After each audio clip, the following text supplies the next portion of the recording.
Você vai ouvir agora uma mensagem. Então pare, pense, não faça nada, preste atenção em cada palavra que o pastor vai falar com você.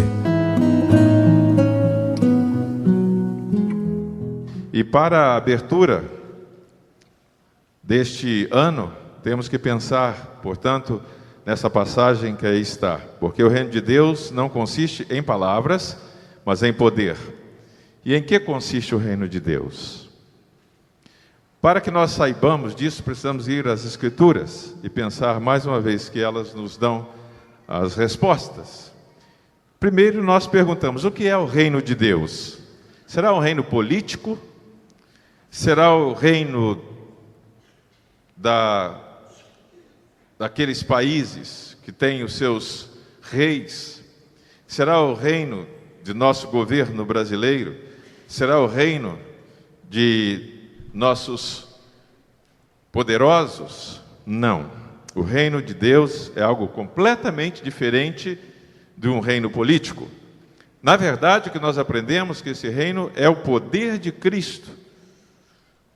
Esse poder de Cristo que opera em nós, controlando a nossa própria vida.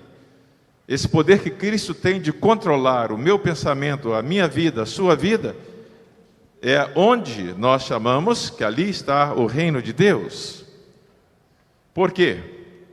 Como colocamos aí, antes éramos controlados pelo inimigo, ou por pensamentos vazios. Éramos controlados por vontades humanas. Vivíamos no reino do mundo. Quantos irmãos que viviam na idolatria, outros na feitiçaria, outros no ateísmo, outros em religiões que não levam a nada. Quantos que viviam e agora passaram a ser controlados por Jesus, vivendo no reino dele. E é interessante que nós aprendemos na Bíblia algumas coisas a respeito disso. A primeira delas é que Deus nos tirou lá daquele reino das trevas. Amém por isso, irmãos? Deus nos tirou de lá.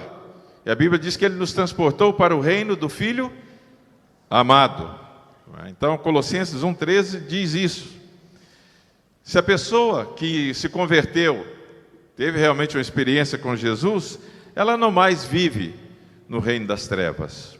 Não, porque ela encontrou a verdadeira luz que é Jesus. O que ele disse? Eu sou a luz do mundo. Quem me segue não andará em trevas. Então, aquele que experimentou a salvação, ele entra agora para o reino do Filho amado. O reino de Jesus Cristo. E é tão bom pertencer a esse reino, não é, irmãos? É tão maravilhoso pertencer ao reino de Cristo. Antes também nós estávamos excluídos, fora, distantes, longe, afastados do reino de Deus. Agora, Jesus vem e fala que o reino está dentro de vós. O reino está dentro daqueles que se tornaram seus discípulos. O reino está dentro daqueles que se converteram a Jesus Cristo.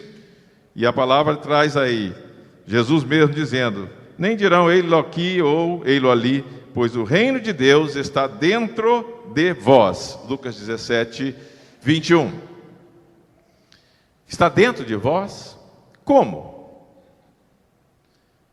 A resposta está na própria Bíblia. O que é que Paulo fala sobre quem se tornou uma nova criatura? Quem se tornou uma nova criatura é porque agora está em Cristo. Se alguém está em Cristo, nova criatura é. As coisas velhas passaram, isso que tudo se fez novo, não é? Se eu perguntasse ao pastor Ebenezer ali, se eu pedisse para ele fazer uma explicação no grego a respeito dessa partícula tão pequena que é o em, não é, pastor Ebenezer? Coisa linda, né? Como dizia o professor Brodos, não dá muito para a gente traduzir. É como se fosse assim, entrar para dentro de Cristo. Mas a gente não pode falar isso em português, né? Não pode falar entrar para dentro, né, pastor Ebenezer? Não pode, né? Já está em Cristo.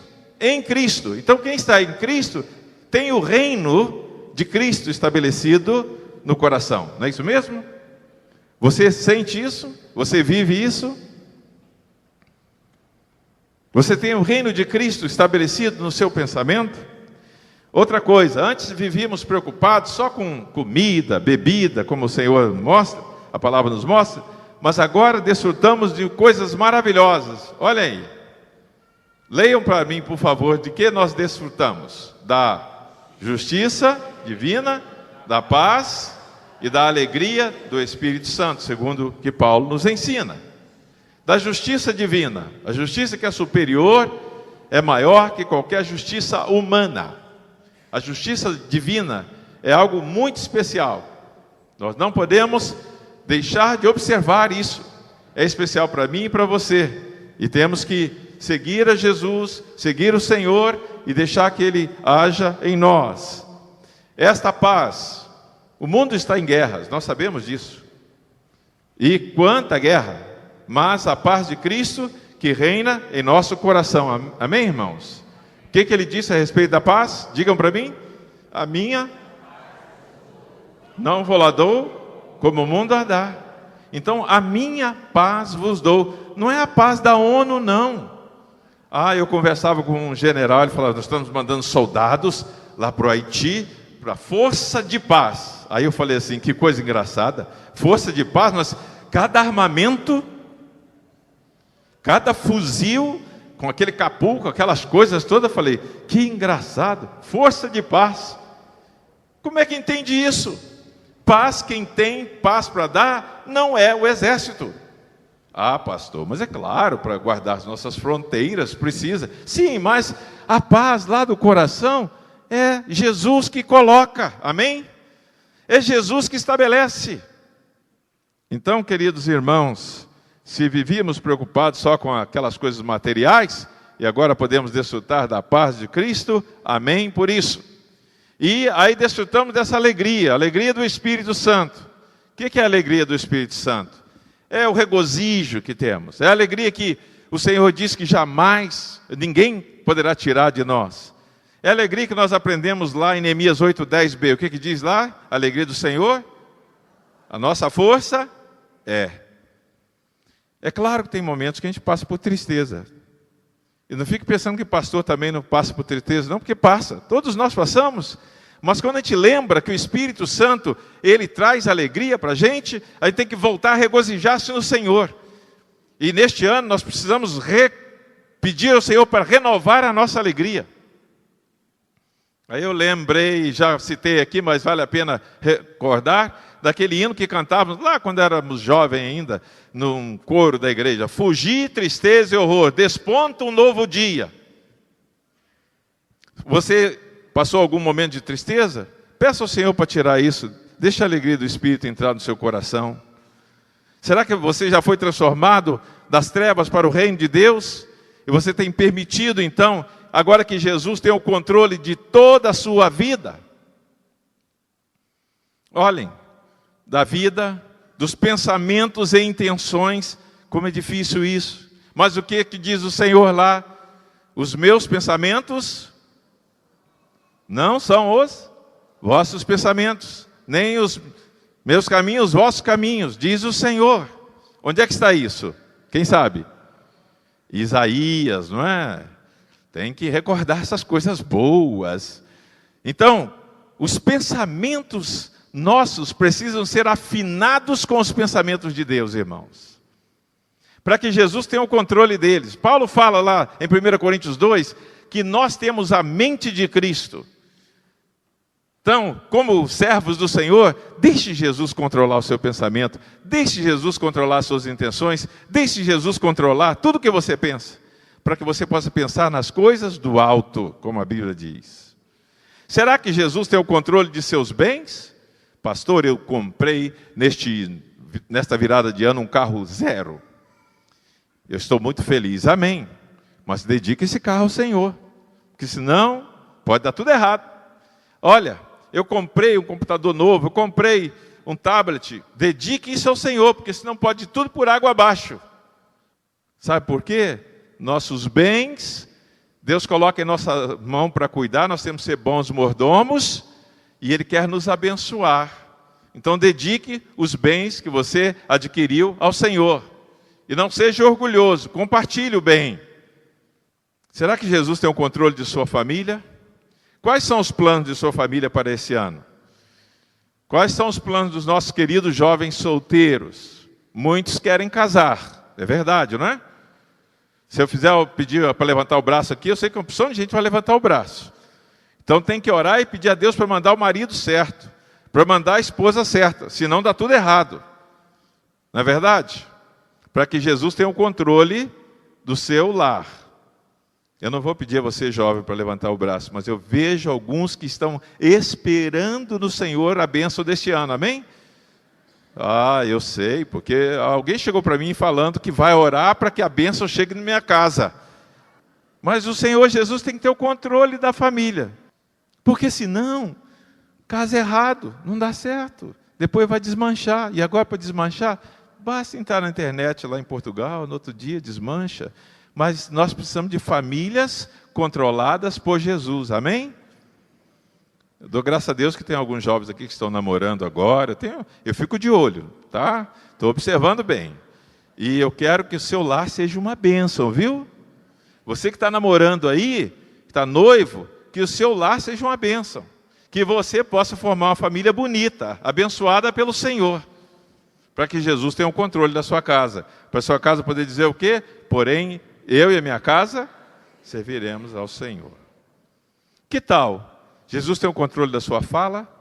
Tem crente que se converteu que ainda fala palavrão. Misericórdia. Tem que acabar com isso. Deixe Jesus controlar a sua língua. Deixe Jesus controlar a sua fala. É isso que ele quer fazer. Crente só fala coisa para abençoar. Só fala coisa boa.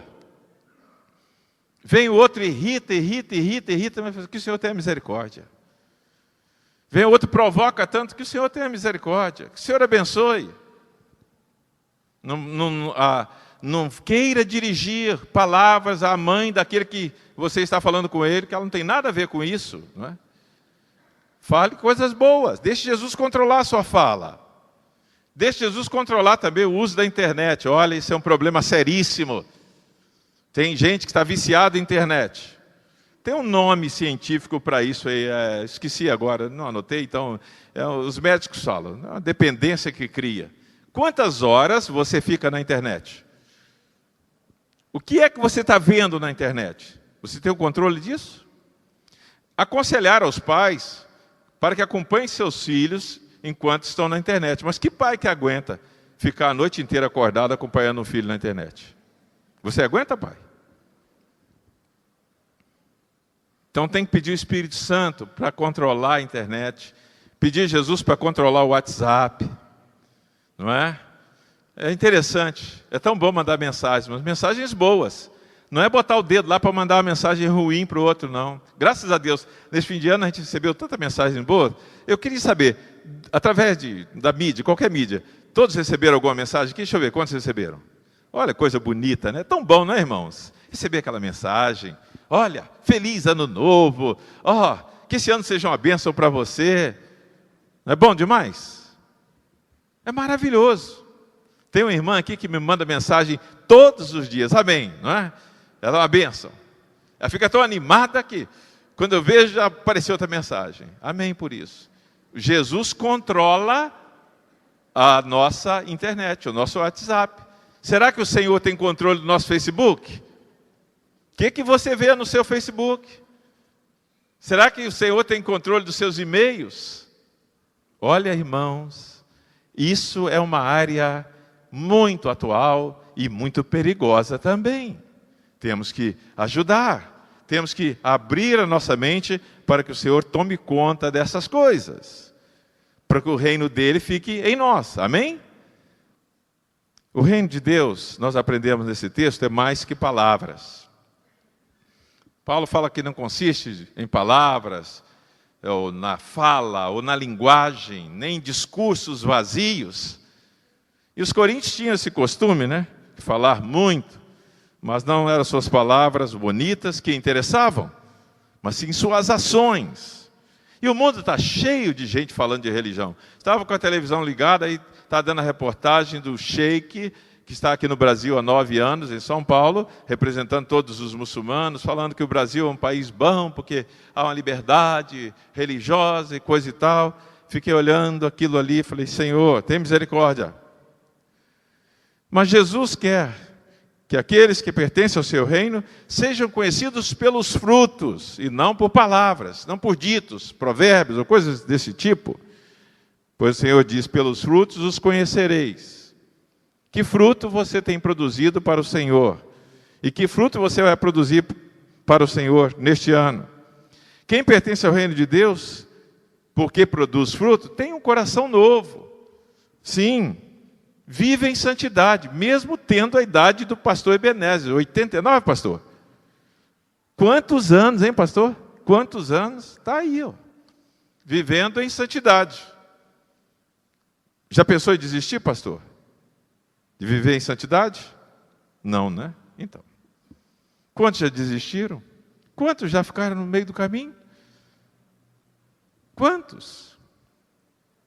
Mas aquele que é servo do Senhor vai viver em santidade, com coração novo, porque pertence ao reino de Cristo.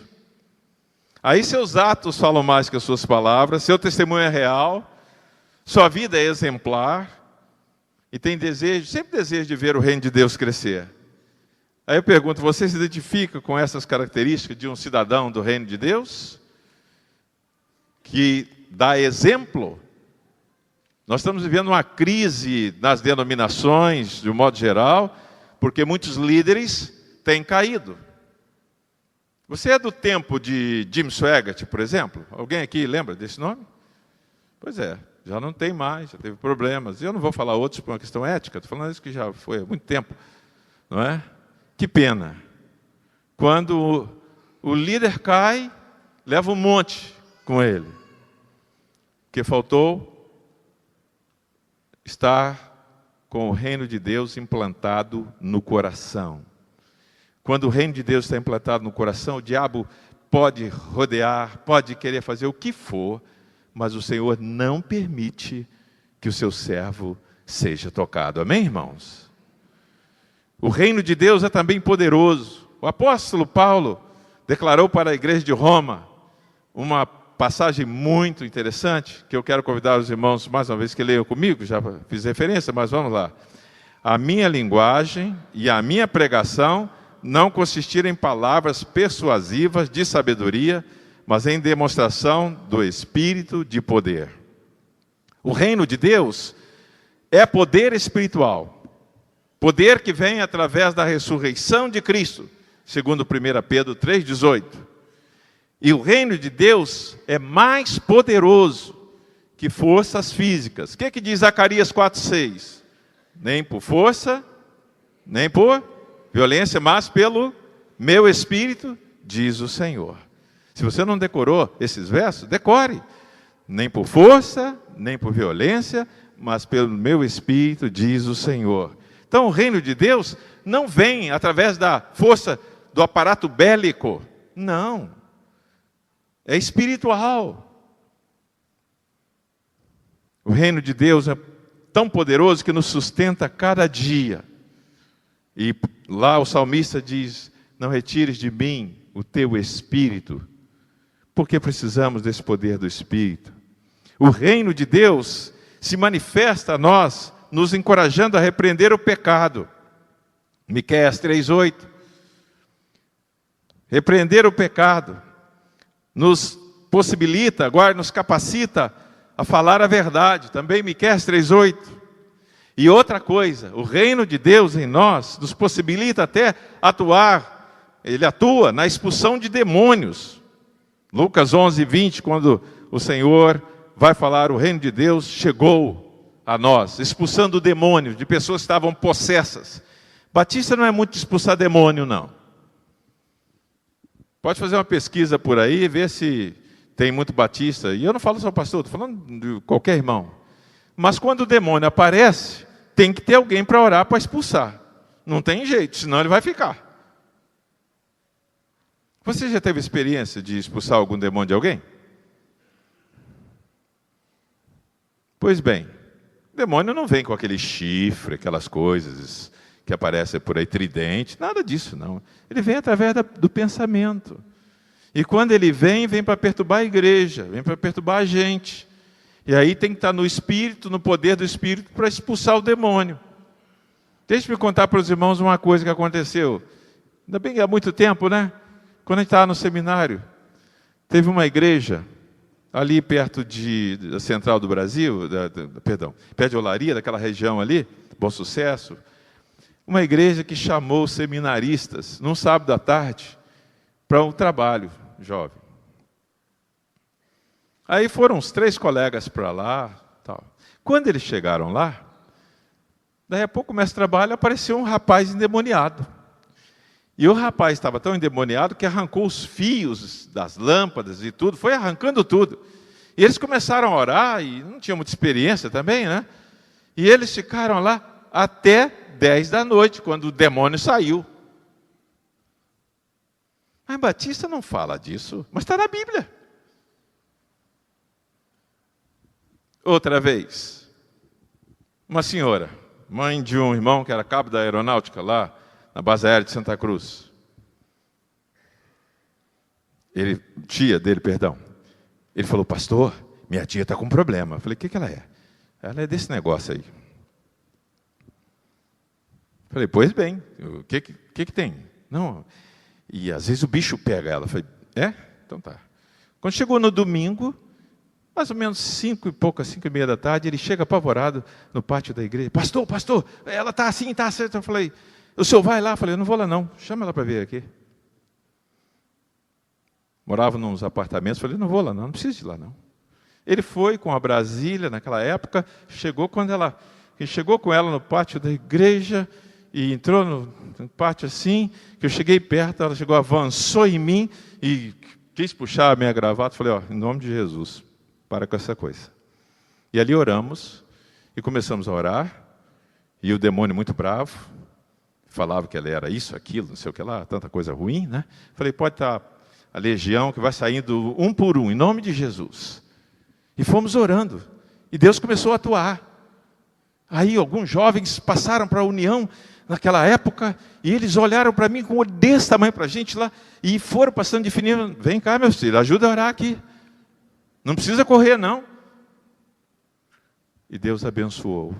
Oramos, e aí quando o demônio saiu daquela mulher, eu olhei para ela dentro daquele carro, o nome dela era Maria, falei assim, dona Maria, olha para mim. Aí ela falou assim, o que aconteceu comigo? Eu falei, só teve uma experiência terrível aí, mas Deus está pronto a libertá-la. Agora só precisa se entregar a Jesus Cristo. O que a Bíblia diz? Se não tiver com o reino de Cristo dentro dele, o demônio vai voltar e vai entrar de novo, né? Não é isso mesmo? 7 vezes mais. Já pensou? E nós oramos, e Deus atuou, e eu disse para ela, agora só precisa entregar o coração para Jesus. Ela ficou assim, falei, a gente não pode forçar nada. Aí, mas depois de uma meia hora, ela falou com o sobrinho dela, eu quero me entregar para Jesus. Aí, amém. Aí no outro domingo ela veio para a igreja, depois veio, ficou frequentando, firmou-se. Daí, há 6 meses, ela morreu, mas morreu crente. Morreu crente. Aí o sobrinho falou, pastor, eu não sabia. E ele era tão forte. Ele é forte. Ele, eu acho que dava uns 2 de mim assim, mas olha cada músculo da polícia da aeronáutica. Eu falei, nem polícia da aeronáutica dá jeito no demônio. Não dá. Nenhuma polícia. Só o poder do Espírito Santo. Só o poder de Deus. Aqui, para encerrar essa parte, estávamos ali, fora, numa quarta-feira, sentados naquelas escadas. Daí a pouco entra uma mulher correndo e senta ao nosso lado. Estava eu, a Loide, pastor Sérgio, mais algumas pessoas. E o pastor Sérgio falou assim, pergunta de onde ela é. Loide perguntou, ela pegou e falou assim, eu sou de tal lugar assim, eu estou vindo do tal local, e tal. Daí a pouco o demônio se manifestou. Já estava. Acabou de se manifestar nela. Aí nós ficamos orando ali. Ficamos orando, pedindo a Deus para que expulsasse aquele demônio, saísse dela. E meus irmãos, que experiência difícil. O demônio não queria sair de jeito nenhum. Aí um jovem pegou o documento dela, ligou para o parente. Daí a pouco, deu uma hora mais ou menos, chega um homem alto, mas muito alto. Era sobrinho dela. Chegou, deu uma gravata nela. Demônio, sai, sai, sai. Eu falei, meu amigo, não precisa dar gravata em ninguém, não pode deixar. É o poder de Deus, não é só a gravata que vai tirar. Não, ela está dando trabalho para vocês ir na Igreja Batista, eu sou da Assembleia de Deus e eu não gosto disso, é minha tia, mas... Eu falei, não, nada disso. O Senhor vai tirar. E lá pelas tantas, o demônio saiu dela. Aí, evangelizamos aquela mulher, nunca mais a vi. Mas é o poder de Deus. É o poder de Deus, não é o poder do pregador, do que vai expulsar, nada disso, que não tem nenhuma glória nisso, nenhuma. A glória está em pertencer ao reino de Cristo. O reino de Deus é poder. É poder que ajuda-nos a vencer todas as dificuldades. É esse poder que nos fortalece. E o reino de Deus é o poder que transforma, mas transforma mesmo. Por isso, transformados agora pelo poder do reino de Cristo, transforma. E você deseja que Deus reine com poder no seu coração, transformando a cada dia deste ano, a cada momento? Permita que Deus faça essa obra em você. Na verdade, em todos nós. Para que o reino dele tenha prioridade em nossas vidas. Que assim Jesus ensinou, né? Buscar em primeiro lugar o reino de Deus. E as outras coisas serão acrescentadas. Que o Senhor nos abençoe, irmãos. Que este reino de Deus seja uma realidade na vida de cada um aqui. Na minha vida, na sua vida. E que mantenhamos-nos vigilantes contra as astutas ciladas do diabo. Para que possamos ser mais que vencedores por aquele que nos amou. Amém.